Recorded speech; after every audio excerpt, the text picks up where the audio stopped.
Moin zusammen, Istarius hier vom Projekt Istaria. Heute mal kein Rundgang, wir machen heute mal was zusammen. Und zwar bauen wir etwas, was sich schon einige gewünscht haben. Dieses schöne Gerät hier, ein Trebuchet aus Minas Tirith quasi. Wie ihr seht, mache ich es mit dem Builders Companion CT bauen. Ist halt übersichtlicher, ihr seht mehr und es spart eine Menge Zeit. Das Video ist eh schon relativ lang. Und ich werde es auch in Kapitel unterteilen für die Übersichtlichkeit. Das ist schon wesentlich günstiger. Ihr könnt das auch alles ohne den Mod bauen. Das geht. Ich habe die auch ohne gebaut. Die im oberen Ring, die 3, die da stehen, die sind alle ohne gebaut. Und das eine ist sogar noch viel, viel aufwendiger als die hier. Das ist quasi jetzt die neuere Version davon. Ich habe da ein paar Änderungen gemacht, die ein bisschen schicker aussehen und ein bisschen einfacher sind. Und ja, ich sag mal so, mit Plattformen ist das alles baubar, ist aber fürs Zeigen nicht so günstig, weil erstens dauert es lange und zweitens, ihr werdet nicht sehr viel sehen. Glaubt mir, ist echt viel Zeug. Deswegen starten wir gleich los mit den Materialien. Das sind auch nicht so viele. Der geteerte Ziegeldachblock als erstes, Miasmaholzblock, den Fachwerkblock, den Metallblock, den Eisenblock. Der Bronzeblock ist optional eigentlich eher, das ist so ein Deko-Element, was ich reingebaut habe im Korb. Der Kalksteinblock, Mörser, den Gefängniszaun, die Kalksteinvase, das Stahlfass, das kleine, Schmuckkästchen, ganz wichtig, der Kupferzaun und der Zuganker, der ist optional, sage ich mal so. Also ich habe das Deko dran. Ihr braucht den garantiert zum Bauen, weil der gibt eine viel Arbeit ab, wenn man da hoch will auf die Plattform. Ja, dann würde ich sagen, legen wir los. Und wir fangen an mit der eingeblendeten Plattform. Ich habe euch die Maße dran geschrieben, die müsstet ihr mal nachbauen. Das ist fürs nächste dann echt praktisch, wegen den Abmessungen. Wenn ihr das habt, dann können wir mit dem Grundgerüst der ersten Schicht beginnen. Ja, und nicht wundern. Ich habe das jetzt nachträglich alles mal reingesprochen, weil das auch fürs Schneiden einfacher war. Ich habe mich ein paar Mal verbaut dabei, nämlich leider. Und ich habe das schon vorher gedacht.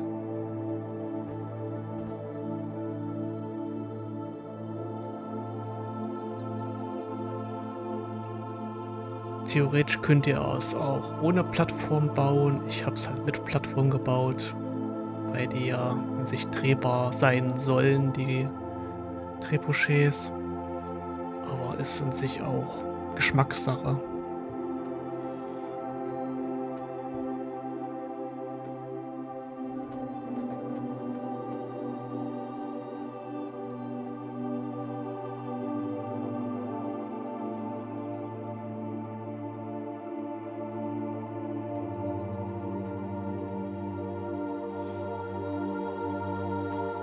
Das sind schon mal die Markierungen für die nächsten Streben dann, wenn der untere Teil fertig ist. Oh, da kommt noch ein bisschen was jetzt.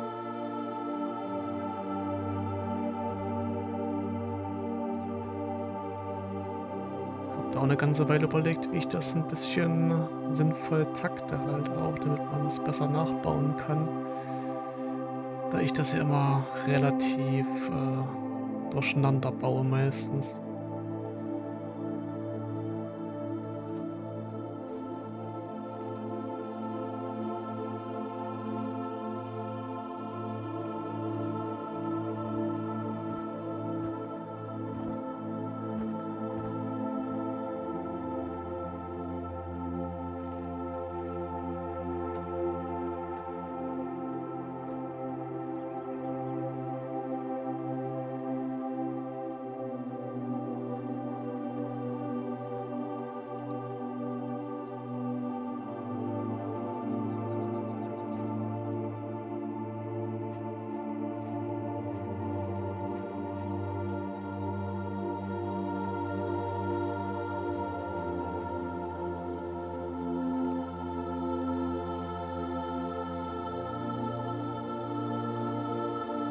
Ich hatte vorab auch schon mal getestet, andere Blöcke zu verwenden, aber leider gibt es nicht so viele Holzblöcke, dass die eine gute Balkenstruktur bilden. Da ist der Fachwerkblock schon mit am besten, ne?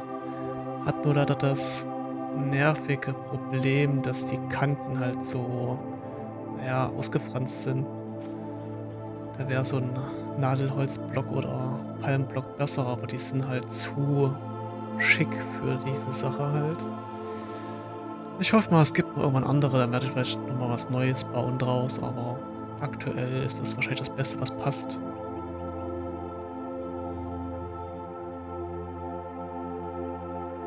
So, jetzt geht's zum nächsten. Jetzt kommen die Streben nach oben. Da wird's gleich 'n bisschen tricky, muss man 'n bisschen zählen. Aber wenn man das einmal gemacht hat, geht das eigentlich relativ schnell von der Hand. Die in der Mitte 2 hoch und dann immer stufenweise angeordnet.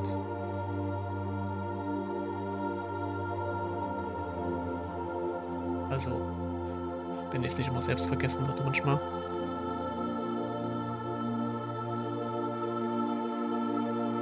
Weil sitzt hier quasi immer 'n Dreierpack wieder dran und dann treppenförmig nach oben bis in die Mitte.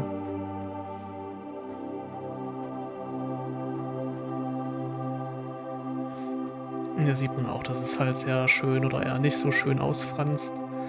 Ich habe überlegt, ob ich's mit Dachblöcken mache. Das würde theoretisch gehen, aber die haben da wieder andere Probleme leider. Na ja, was will man machen? Man hat, was man hat oder auch nicht.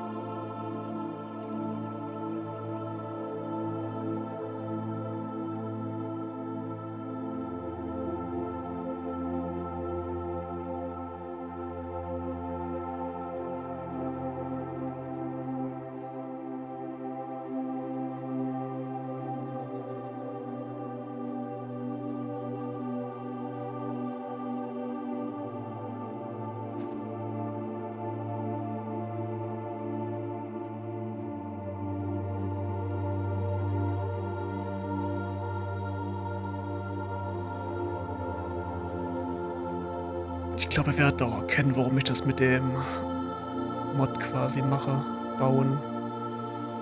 Man sieht es halt wirklich besser. Normalerweise wären jetzt hier Dutzende Plattformen drumrum und man würde fast gar nichts von der eigentlichen Struktur sehen.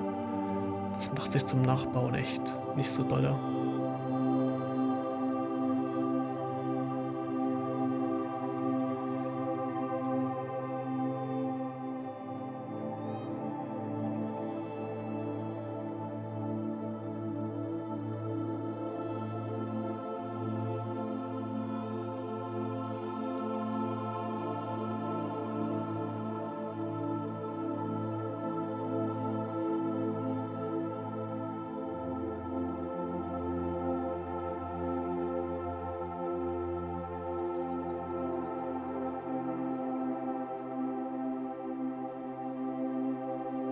Hier sieht man, dass die seitlichen, die sind dann quasi 4 nach oben, also immer Dreier-Stufen. Die Ecke an der Ecke sind 5 hoch insgesamt, also immer 4er Stufen jetzt und halt 45 Grad Winkel halt nach innen versetzt.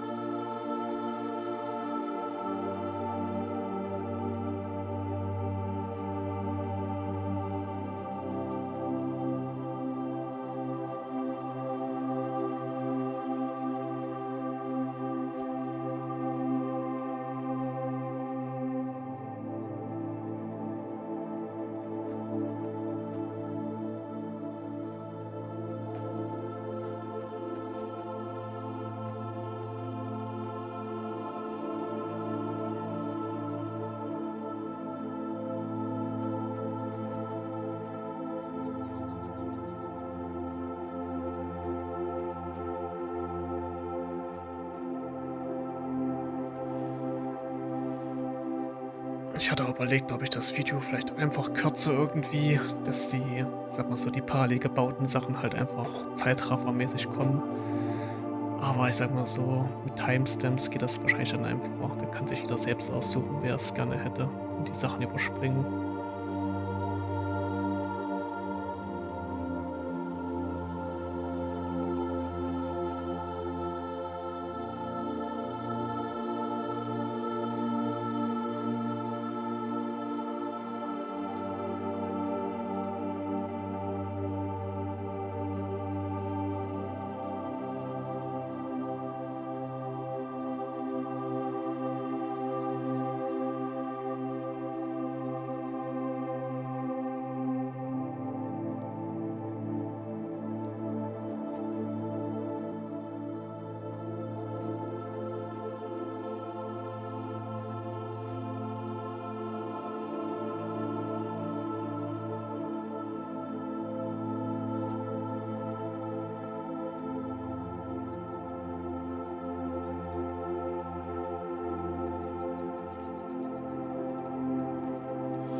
Ja, wenn die eine Hälfte fertig ist, die andere Hälfte nochmal nachbauen, das gleiche in grün.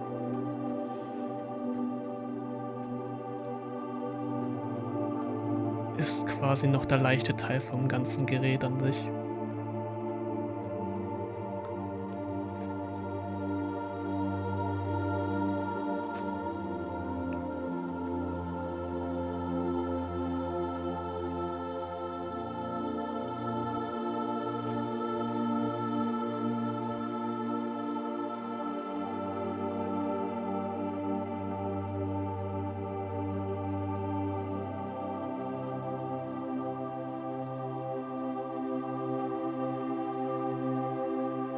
Und wenn wir ja schon beim spannenden Bauen gerade sind, falls ihr noch andere Wünsche hättet, wenn ich irgendwas anderes mal zeigen soll oder nachbauen soll aus der Stadt, schreibt es einfach in die Kommentare.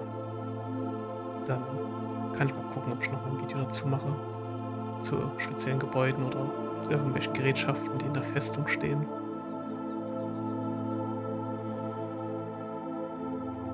Oder wenn ihr unbedingt ein Video haben wollt zu dem großen Trebuchet, da das hier die kleine Variante ist, die einfache. Aber ich kann auch nicht so oft so große hinstellen. Da gibt es nur wenige Plätze, die ich dafür vorbereitet habe. Weil die sind schon, ja, sehr platzintensiv und sehr aufwendig zu bauen.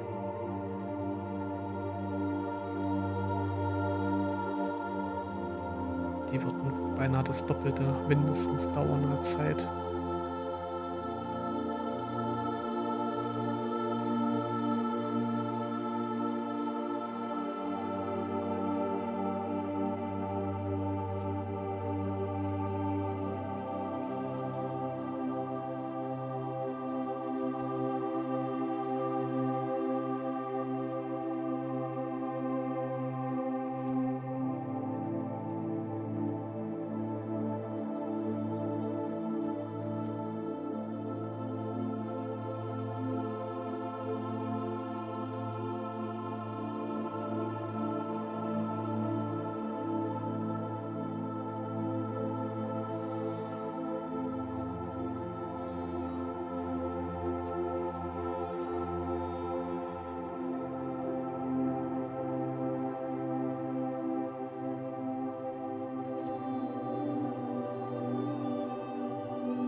So, damit stehen die 2 Stützteile.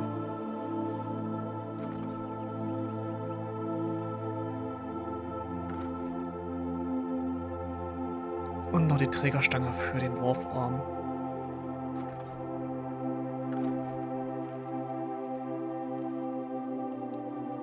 Als nächstes kommen noch ein paar Verstärkungen an die Seiten dran. Sieht ja sonst auch ein bisschen gartlich aus.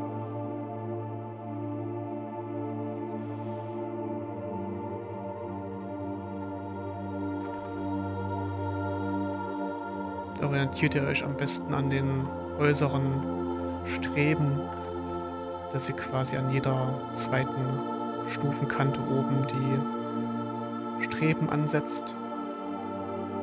Und von dort aus könnt ihr das dann weiter drumherum ziehen.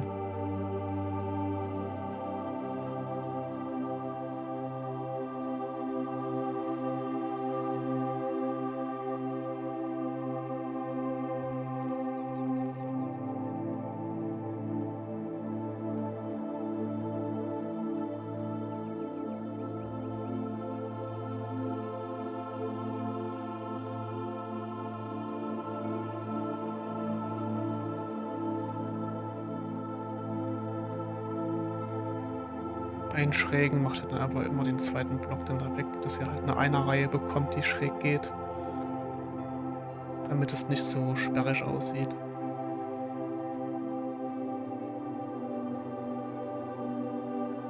Ja, theoretisch ist es Geschmackssache.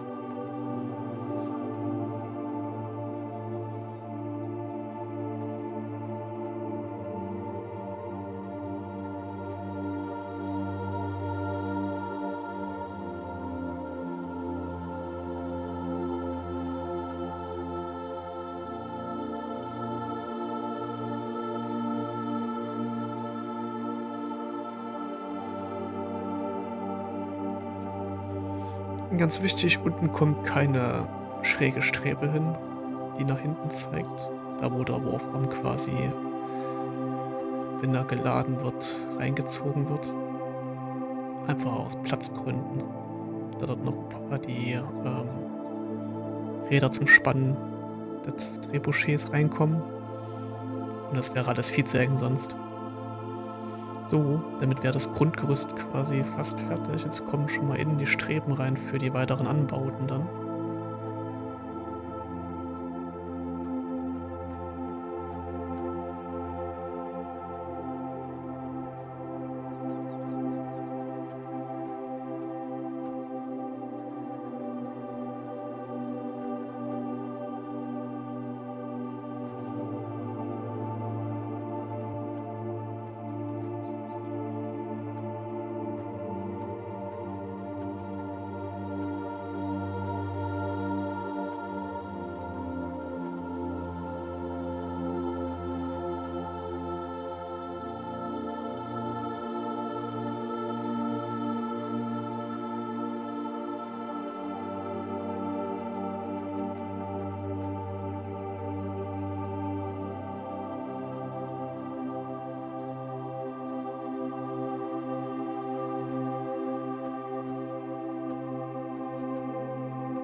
So, die letzte Strebe, dann ist der Part.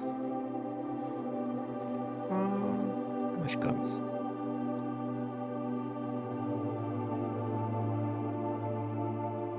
Kommen gleich noch die Wände, da wo die Kurbel dran sitzt später.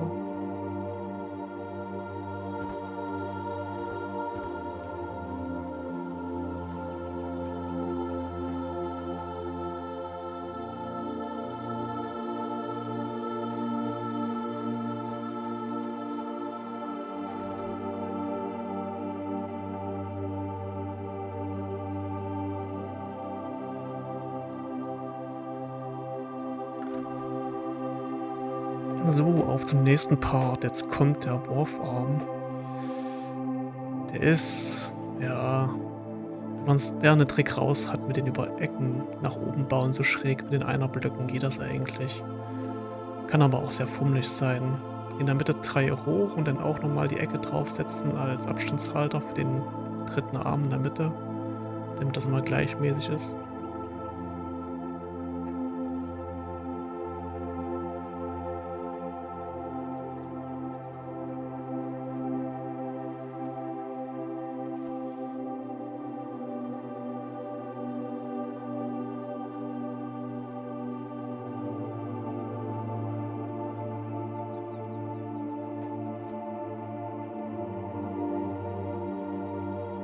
Ich glaube, wo ich den ersten Triebbock gebaut habe, also den ersten Trebuchet, da hatte ich das in Plattform gemacht. Das war 'n richtiger Krampf, das zu bauen. Aber mit ein bisschen Übung wird das schon. So ist es natürlich viel einfacher hier.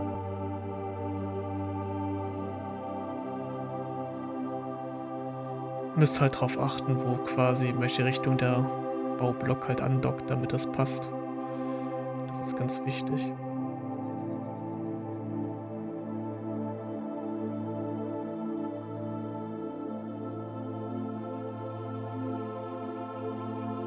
so von der Stange aus dann immer einen Block weg zur Seite, so dass halt zwischen den Streben, die den mittleren Arm halten, immer 3 Blöcke frei sind.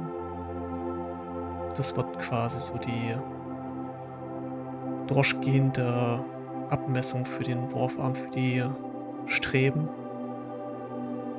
Immer 3 Blöcke frei.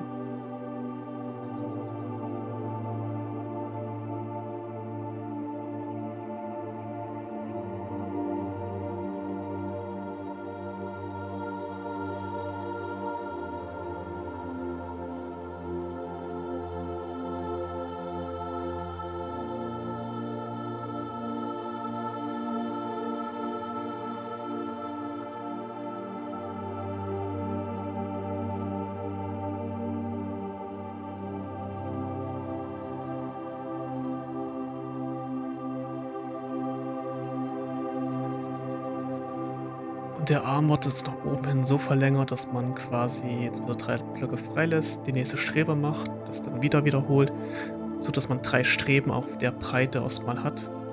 Und dann wird der Arm jeweils, also 2 Blöcke halt schmaler. Und das Ganze fängt von vorne wieder an dann.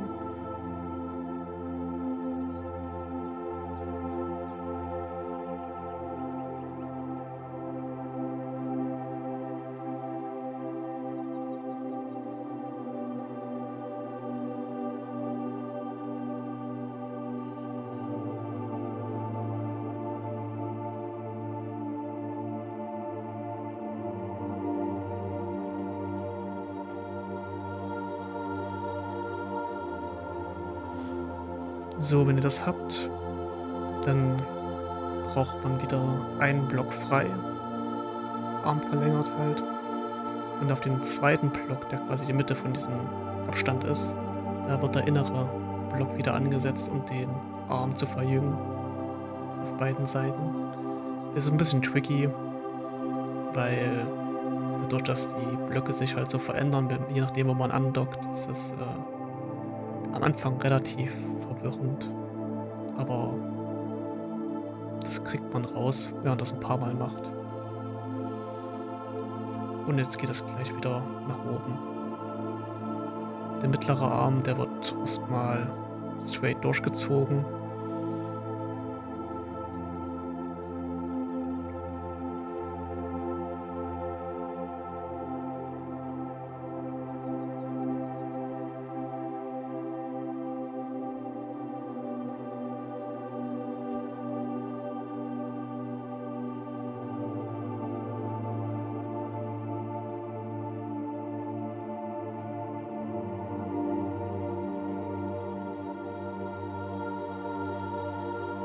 Und ja, der Abstand halt von 3 Blöcken dazwischen bleibt halt.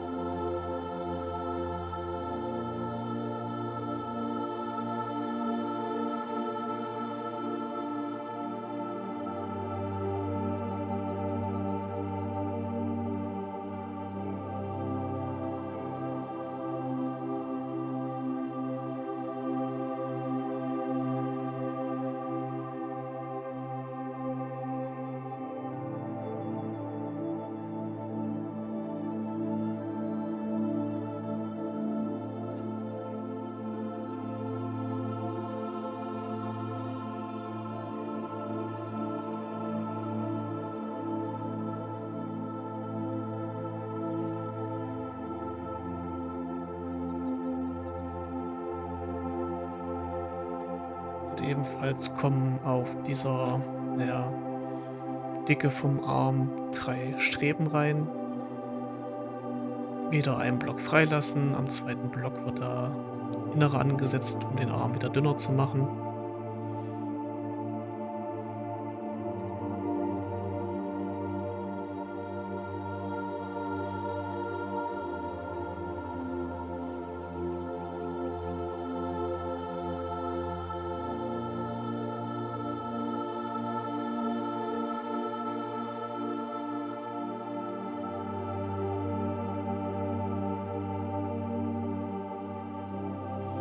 Hilft im Übrigen auch sehr, wenn man von unten mal guckt bei den Dachblöcken. Da sieht man relativ schnell, ob man quasi falsche Höhe genommen hat von der unteren Kante aus. Ja, der mittlere Arm wieder ganz normal gerade weiterziehen erstmal.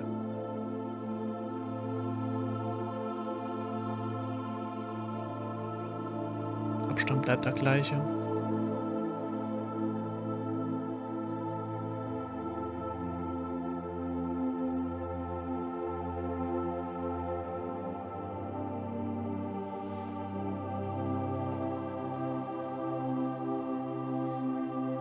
Der Teil wird aber etwas kürzer, da kommen nur 2 Streben noch rein. Aber ich sag mal so, theoretisch kann das auch jeder selbst entscheiden. Aber sonst wird's auch ein bisschen unproportional.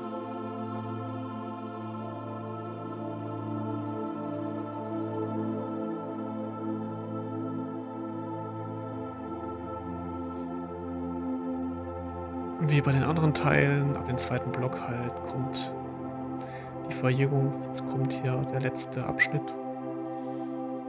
Der ist von der letzten Strebe 8 Blöcke jetzt von mir aus so stufenförmig nach oben gezählt. Kann man aber auch kürzer oder länger machen, das ist an der Stelle relativ egal. Da gibt's kein richtig und kein falsch.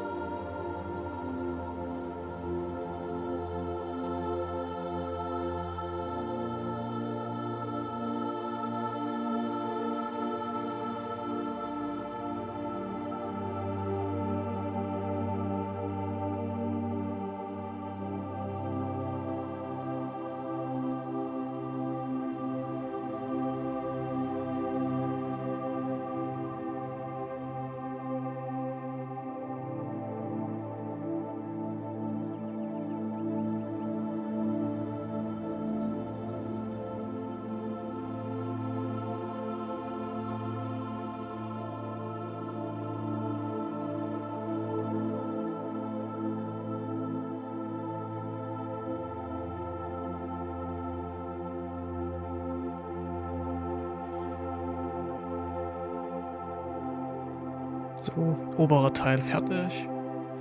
Jetzt kommt noch das untere Stückchen, wo der Korb dran hängt. Und wundert euch nicht, dass das manchmal so komisch geschnitten ist. Ich baue die Trebuchets auch nicht so oft, dass ich da nicht immer nachgucken muss. Und, naja, ist jetzt nicht so spannend, wie ich beim anderen Dings nachgucke, wie ich es gebaut habe. Und für die Stange vom Korb, ganz wichtig, da zählt ihr wieder 3 Blöcke ab von der letzten Strebe, die neben dem Wurfarm ist, nach unten.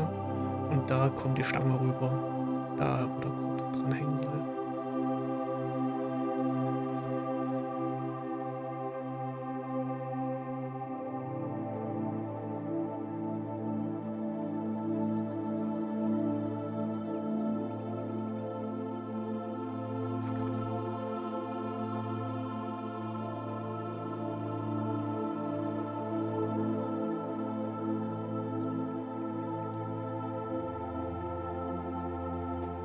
So, als nächstes kommt der Korb dran.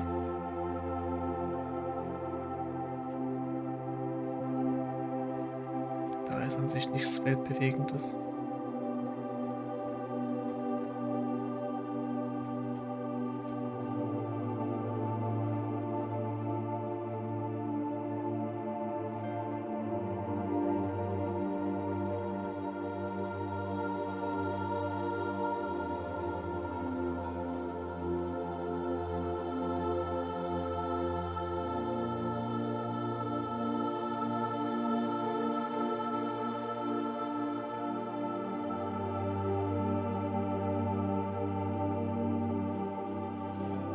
Der Korb ist dann 11 Blöcke lang, 7 breit, 8 tief.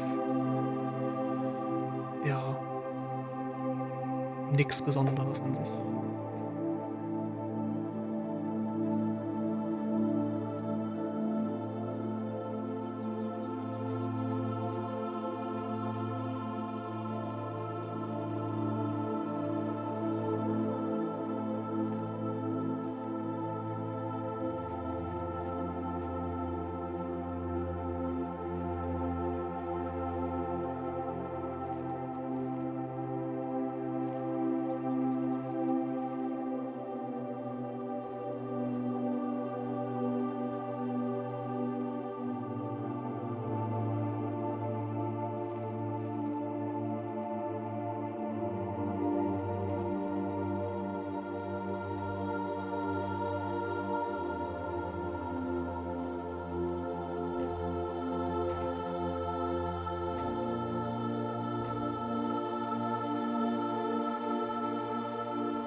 So, noch schön mit Holz ausgleiten. Dann ist der schon zum großen Teil fertig.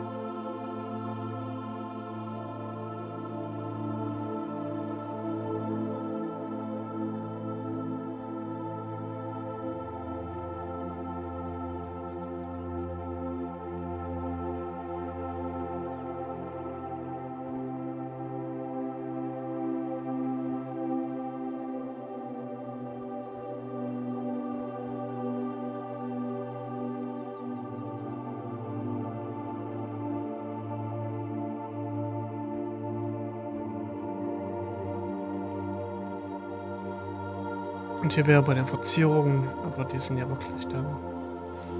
Könnt ihr mitmachen, müsst ihr nicht. Ich gebe zu, sind auch nicht die besten. Auf dem größeren Trebuchet geht es besser mit einem goldenen Baum da drauf zu zimmern. Hier ist der Platz ein bisschen knapp dafür. Vielleicht kann man es trotzdem erkennen.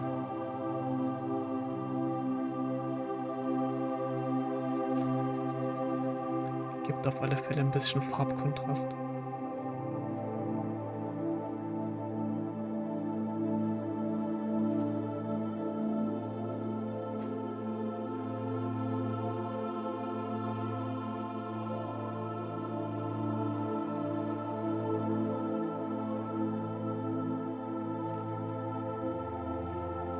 Dann noch mit einer Ladung Steine auffüllen für die Optik und fürs Gewicht.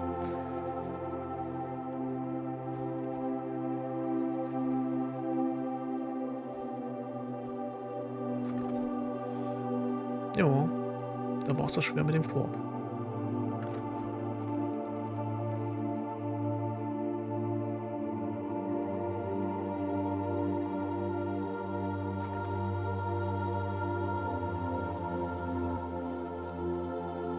Als nächstes kommen die, ja, Einrichtung zum Drehen der Plattform hinzu. Die habe ich jetzt beim letzten Modell halt verbessert. Sonst habe ich die anders gebaut schon mal bei dem größeren. Der hat aber auch mehr Platz. Ich finde aber eigentlich, dass das jetzt so eigentlich ganz gut aussieht mit den Fässern und mit den Schmuckkästchen. Kann man da schon so eine Art Drehkreuz ganz gut bauen. Wäre schön, wenn es mal ein paar vertikale Gegenstände gäbe, wie Balken oder irgendwas. Das wäre echt praktisch.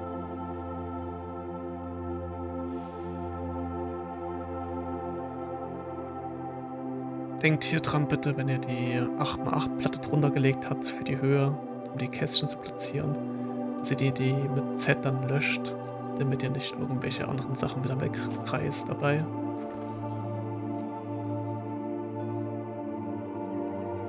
Und mit der Snap-Funktion könnt ihr dann die 3 übereinander und ohne könnt ihr dann noch die Reste ausfüllen, damit der von oben gehalten wird.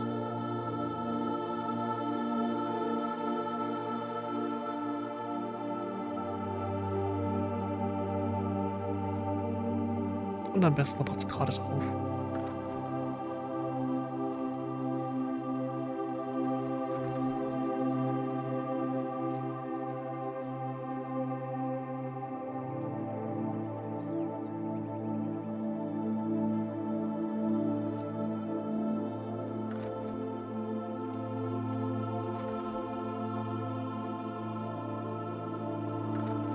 Andere Seite gleiches, Platte drunter legen, die Kästchen platzieren und mit Z wieder rückgängig machen.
Als nächstes kommt die Kurbel. Da messt ihr dann einfach 3 von unten nach oben und von der 3 von der Seite vom Balken ab. Dann habt ihr die Position, wo die Welle reinkommt.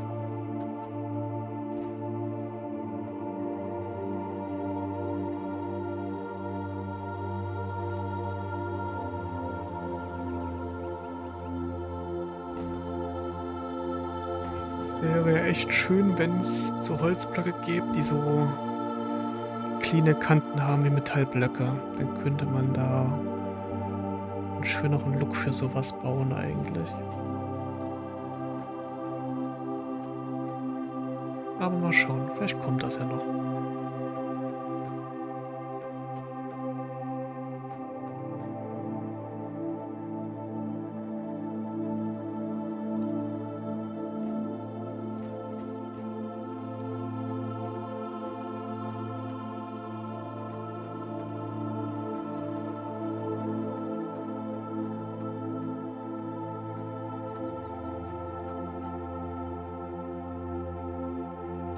So, an die Räder kommen jetzt einige Hilfsblöcke.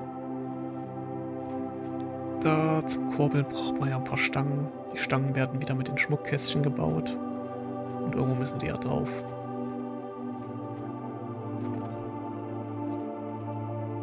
Am besten nehmt ihr wieder die Snap-Funktion und macht die ersten damit platzieren.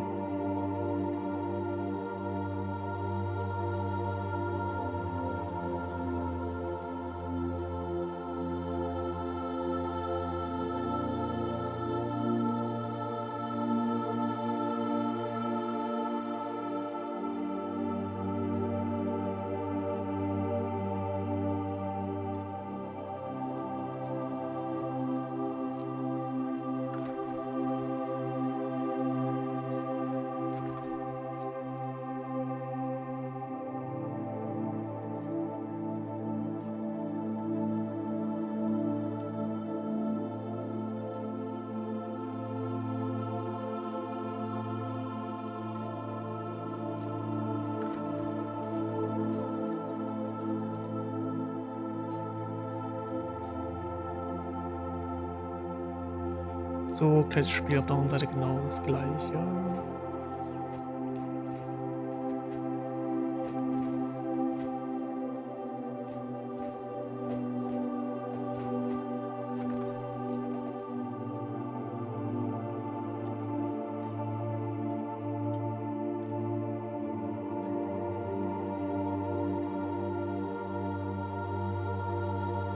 Vielleicht gibt es ja jemanden, der einen besseren Trick kennt für sowas, aber ich habe leider keinen Gegenstand gefunden, den man da besser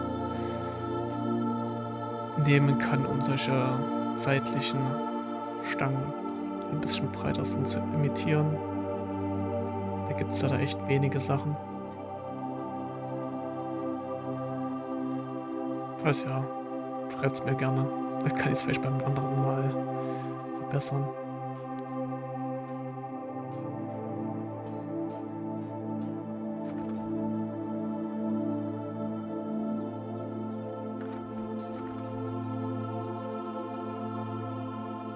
So, Kurbel ist fertig. Jetzt kommen wir zum Seil. Das habe ich jetzt bei dem Modell gemacht. Vorher habe ich das aus den Gefängnisstäben gemacht, die Seile. Aber so geht das eigentlich viel besser. Am besten macht ihr euch einen Hilfsblock, genau in die Mitte unter die Stange, hinter dem Mörser. Und dann müsst ihr mit dem Mörser und von der Stange aus ein bisschen zielen, dass ihr den Winkel trefft, dass die Kalksteinvasen quasi die Stange dann durchgehen nach oben und ja, einfach übereinander stapeln.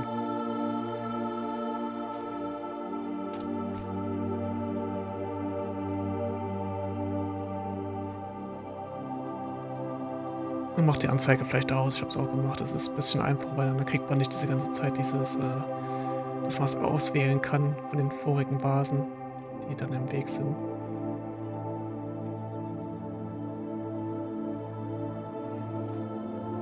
Hier gibt es auch mehrere Varianten. Ich hatte überlegt, ob man so Blumentöpfe macht. Da gibt es ja ein paar wesentlich dünnere.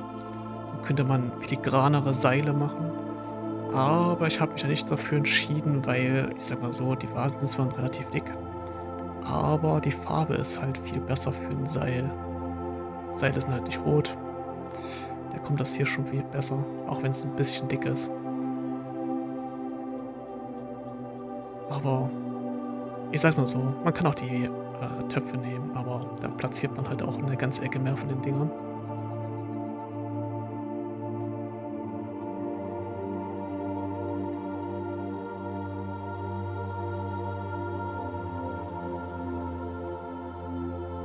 Ich schätze mal, das werde ich auch bei den anderen Trebuchets im oberen Ring nachrüsten, wenn ich mal Zeit habe. Oder ich warte, vielleicht kommt ja noch mal was Neues mit den neuen Patches, das besser dafür geeignet ist. Ich hätte auch die Ketten gerne genommen, die neu hinzukamen, aber leider kriege ich die irgendwie nicht schräg platziert. Und gerade bringen sie mir nicht viel.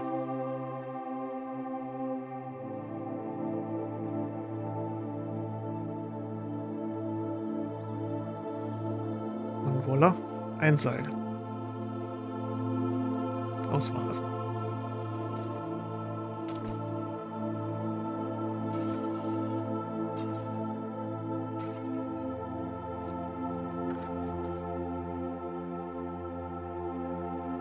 Hier kommt nochmal der Kalkstein zum Einsatz, damit man ein bisschen so den aufgewickelte Seil, was noch da ist, ein bisschen imitiert.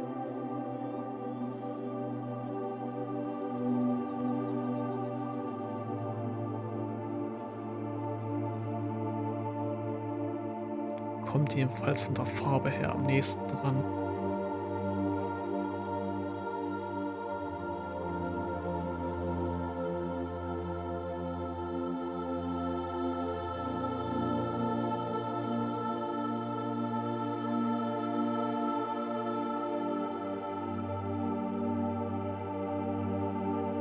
Ja. Kommen wir auch zum letzten Part quasi im Großen, das Netz, wo die Steine eingelegt werden. Zieht ihr am besten hier straight nach unten mal eine Stange vom letzten Block oben vom Arm und nehmt, ich habe die Höhe jetzt hier von der Stange vom Arm genommen einfach, aber das ist auch variabel. Aber so kann ich es mir halt am besten merken auch, dass ich irgendwelche fixen Punkte habe am Gerät selbst, wo ich was platziere. Plattform drunter bauen. Und dann kommen die Kupferzäune zum Einsatz, die übereinander gestapelt werden. Macht euch auf alle Fälle viele Plattformen drumherum, da braucht man echt ein bisschen Platz. Und die ersten zwei werden einfach so ein bisschen parallel in die Mitte versetzt, nebeneinander.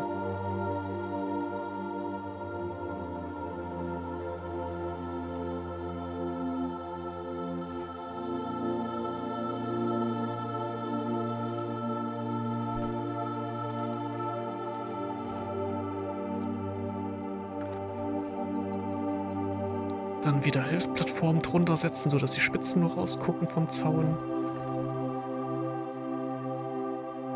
Und die zweitäußerste Stange wird auf die letzte Stange da so schräg drüber gesetzt.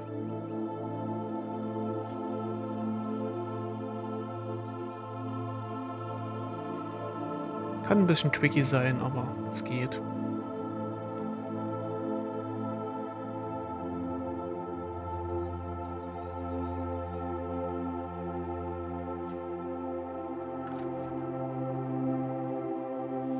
Wieder die Hilfsplattform, der nächste Zäune genau da auf die Spitzen wieder drauf, also wie die untere jetzt.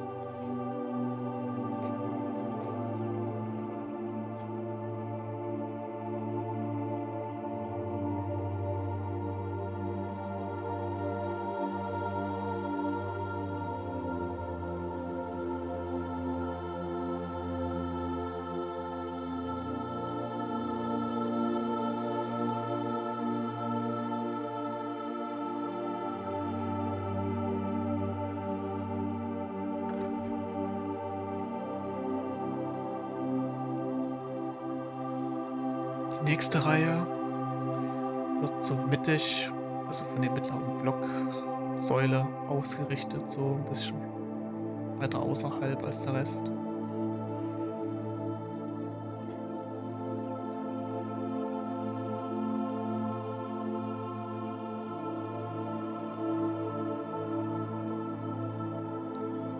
Aber eigentlich kann man das Netz auch breiter fächern oder auch weiter auseinander machen. Das ist eigentlich, man muss halt nur gucken, dass man dann, wenn die Seile nach oben gehen, dass man da zurechtkommt, weil die ja alle wieder auf einen Block zurückführen müssen dann. Da muss man sich dann ein bisschen rumprobieren.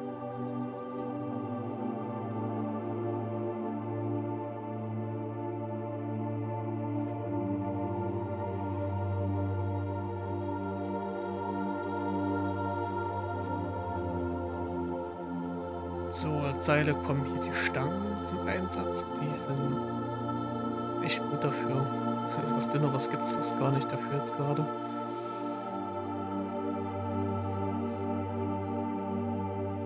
Und da setzt ihr den unteren Knubbel da einfach an den mittleren Knubbel drüber von der unteren Stange an.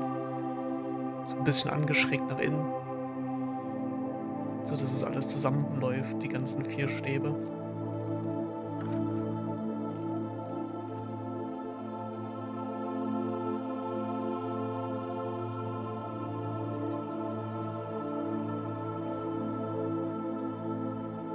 Ihr solltet in dem Fall die Plattform noch stehen lassen. Ich habe das nur schon mal weggemacht.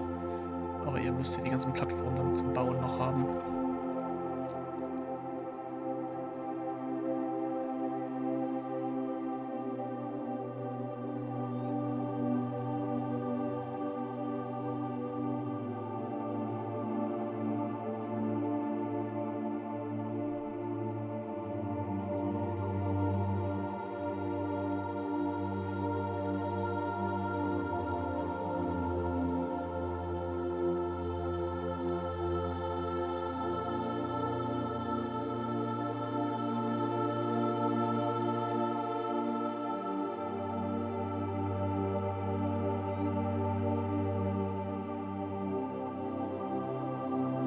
Hierbei müsst ihr eigentlich nur darauf achten, dass die Stäbe dann halt oben an den einen Block zusammenführen, aber auch nicht zu schnell, dass es nur noch ein Strang quasi dargestellt wird.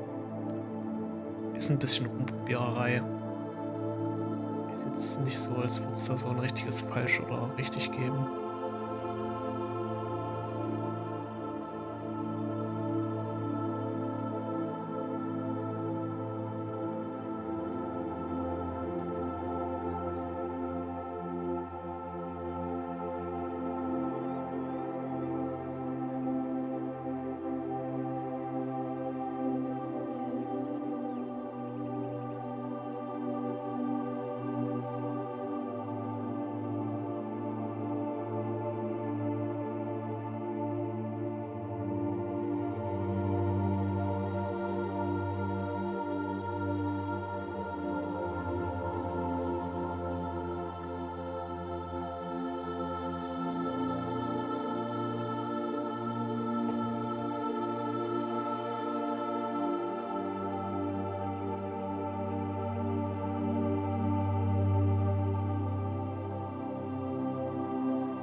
Und wie man sieht, habe ich das auch nicht ganz so gut hinbekommen an der Stelle hier.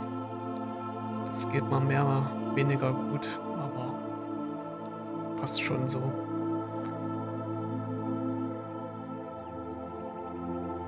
Ja, damit sind wir eigentlich quasi fertig. An dieser Stelle schon mal Glückwunsch an alle, die bis hierhin alles nachgebaut haben zu euren Trebuchet. Ich hoffe, ihr habt viel Spaß damit. Ich meine, jeder braucht sowas mal im Vorgarten wahrscheinlich. Oder auf der Burg.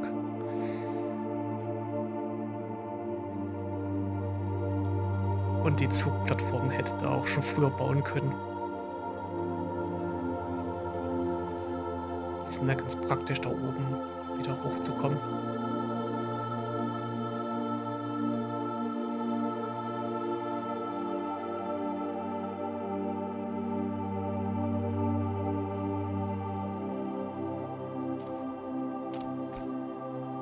Genau, damit hätten wir es geschafft. Das Trebuchet ist fertig. Falls euch das Video gefallen hat, lasst ein Like da, einen Kommentar, falls ich noch was Neues bauen soll. Und über ein Abo würde ich mich auch sehr freuen. Dann bis zum nächsten Mal. Ciao.